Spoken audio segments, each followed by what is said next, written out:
What's up guys, Jake SLEASMAN, Blue Collar Outdoors, and today we're talking camera arms, what I run, and what we mainly run filming our hunts, so stay tuned.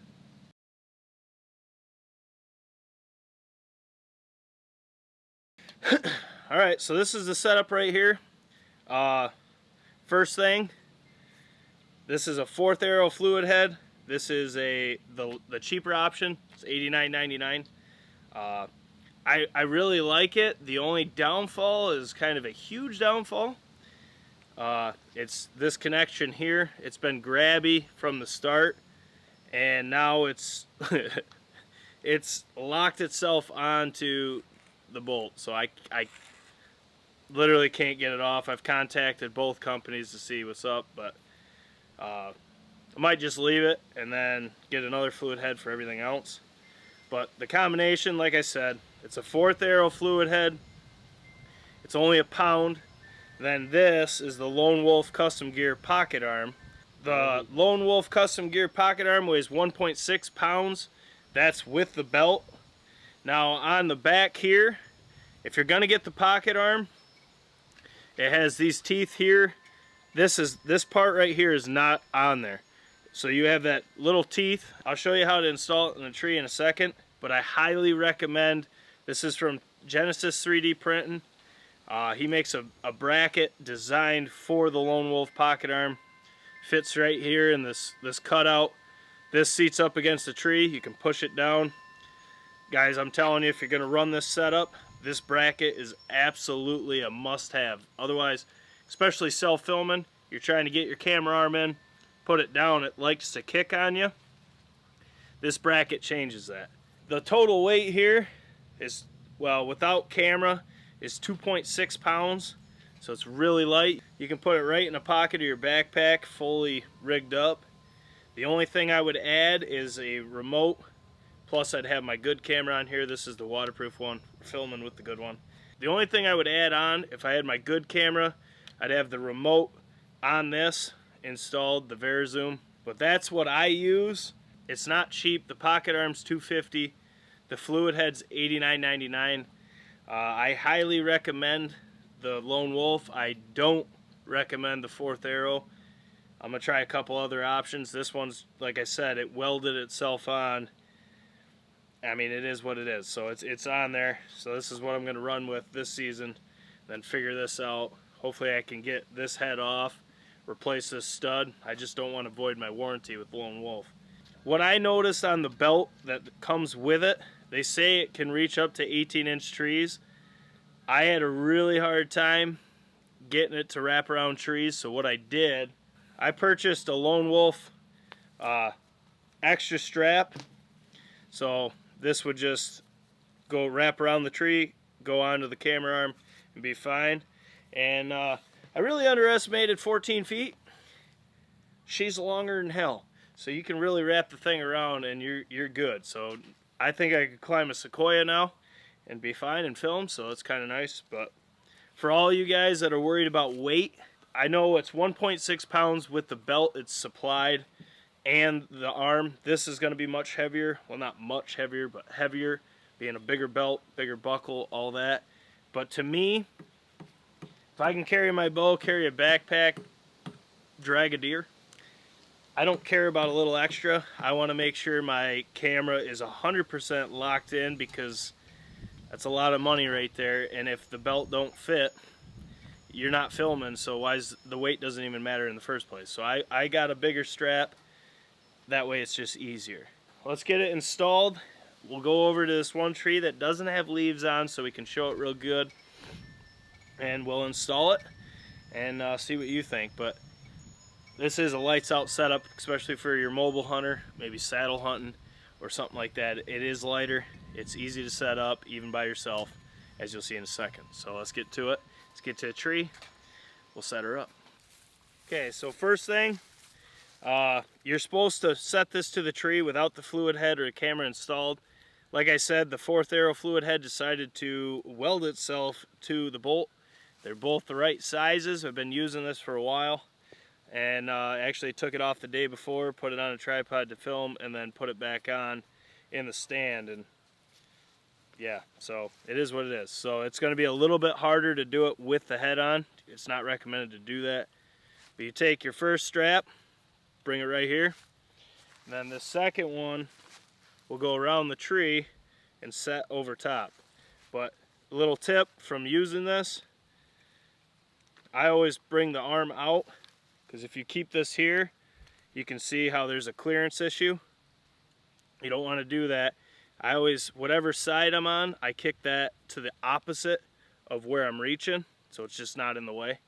Also, I found that you can grab the arm and wrap it easier.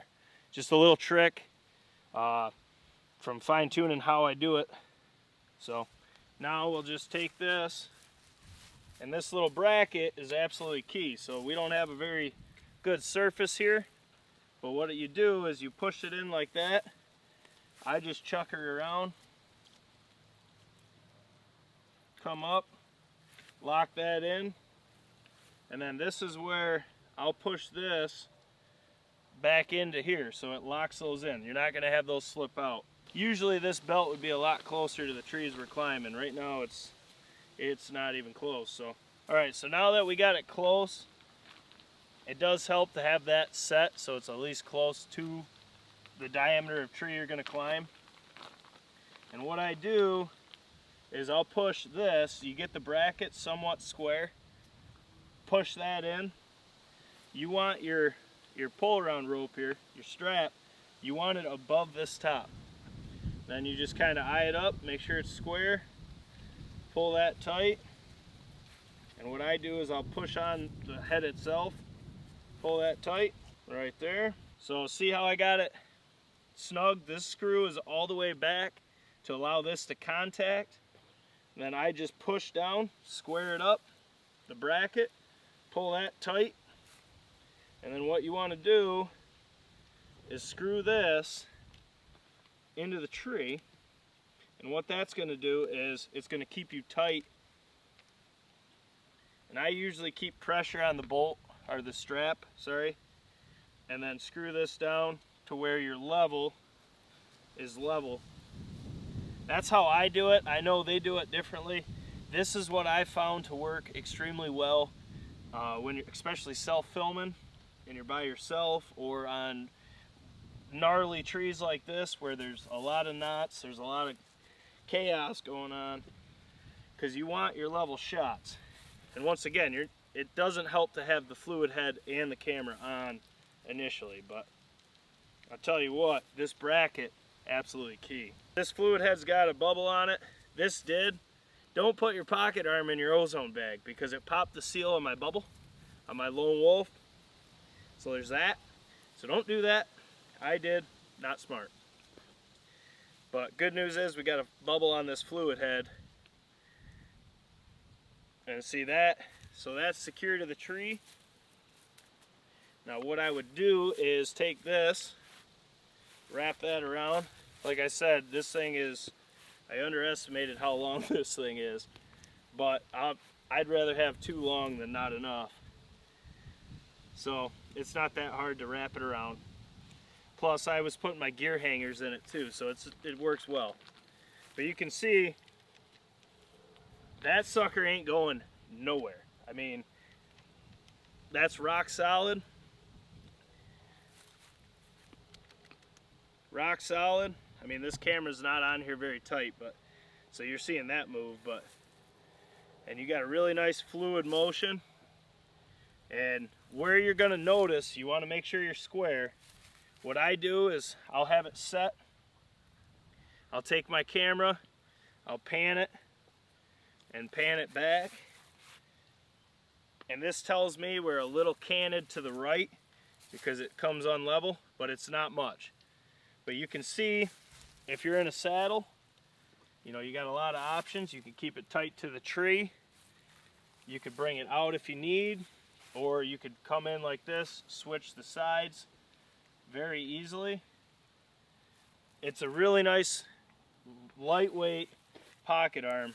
So this arm right here, although it's small, and you can see it folds up really nicely, you could have it set like this if need be and just pull it out. and you can set these to different tightnesses. I like mine a little stiffer because when we film, usually we have a hand on it and we're moving it around because we have the bigger camera on there and we're working it like that. But you can set that to be light as hell or whatever you want. I like snug, especially with the bigger camera, a little extra weight on here. This camera arm can hold up to 5 pounds. That's head and camera. My Canon XA11 is 2.5. My Rode mic adds a little bit to that. And the fluid head I use, this one is 1 pound. So we're right about at that 5, and I've had no problems. I did notice fully extended, you get 29 inches. And I have noticed there's a little slop with the heavier camera. But guys, you're gonna have that when you have something this small, this light, you're going to have it. That's why we put a hand here and we're filming. And you can pan completely calm, completely still shots. I really like it. And like I said, for the mobile hunter, it's really hard not to look this way. Yes, it's 250 bucks, but it's American made. Everything, all the components are made here, put together here, and I mean, that's rock solid, guys. And at that weight, I mean, you can't beat it. It holds our Canon XA11 with the Rode Shotgun Mic Video Pro and all that, with the fluid head sitting right about 5 pounds. It holds it completely fine. So this is what we film with here at BCO. We have a bunch of different options too. We have tripods, all that stuff. We've already done videos on that. But this is our camera arm that we roll with. And then this is our waterproof camera. This is our lightweight rig. We're filming with our main unit, which is a Canon XA11. But I'm telling you right now, this setup right here with this camera, lights out. Extremely light, extremely rigid. You're gonna get your shot, and I'm telling you right now, this is not kicking off the tree. Especially with this bracket, even on this wonky tree here, you seat good, you square up quick. Can't beat it. You can't beat it. All right, guys, so I just realized Stella snuck in. You wanted to be in the video, huh? Can you see her? Show her real quick. As you can see, Stella wanted to be in the video here. Stella, hawk collar. Stallone. There's little Stallone. She wanted to be in the video here. Oh, she sees that Hawk's snacking on something. What is it? Get her. Well, anyways, this is a camera arm I film with. I absolutely love it. The fluid head, not so much, but I mean, they're welded together now. Until Lone Wolf gets back to me, I'm just gonna leave it on there. I bought another fluid head for everything else. I really can't complain though. Up until this point, it pans really nice, and moving it up and down, it's fluid.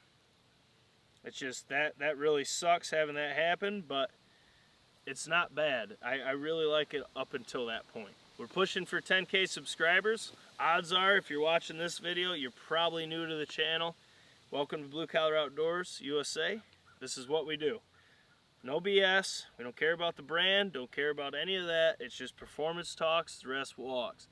What performs well, what holds up, and what proves itself is what we use afield and what we promote to you guys. With that said, if that's what you're looking for, make sure you subscribe. Check out all our content. Also, drop a comment below if you guys self-film or how you film your hunts. Say you got a camera guy, whatnot. We do a lot of both self-filming and camera work, but mainly it's self-filming. Drop a comment below. Let me know what your setups are. Let me know what you run for fluid heads, camera arms, tripods, if you hunt blinds, whatever. Just let me know what you guys roll with.